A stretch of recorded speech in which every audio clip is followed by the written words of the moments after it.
మెదచు దానిని నరికి పారవేయము. నీ దేహమంతయు నరకము పాలవుట కంటే నీ అవయవములలో ఒక దానిని కోల్పోవట మేలు. తన భార్యను విడువనించువాడు విడాకుల పత్రమును ఇయ్యవలెను అని మీరు విని ఉన్నారు కదా.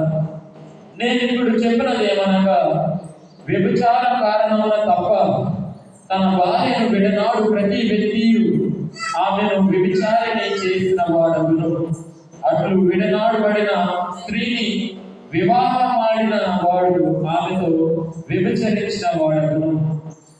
నీవు ప్రభువునకు చేసిన ప్రమాణములకు భంగము చేయక నెరవేర్పవలేను అని పూర్వీకులకు చెప్పబడినది మీరు విన్నారు కదా.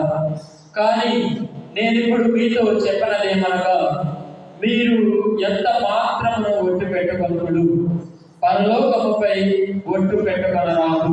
ఏదైనా అది దేవుని సింహాసనము. భూలోకముపై ఒట్టు పెట్టగలరాదు.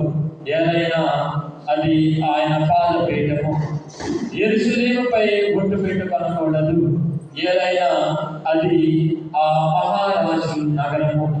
నీ తల వెంట్రుకను ఒకదానినైనను నల్లగా కానీ లేక తెల్లగా కానీ చేయజాలని నీవు నీ తలపైన ఒట్టు పెట్టుకొనకూడదు. మీరు చెప్పదలిచినది అవును లేదా కాదు అను వారిలో సరిపోల్చవలేను. అంతకు మించిన పలుకులు దుష్టుని నుండి వచ్చినవి. ఇది క్రీస్తు సువిశేషము.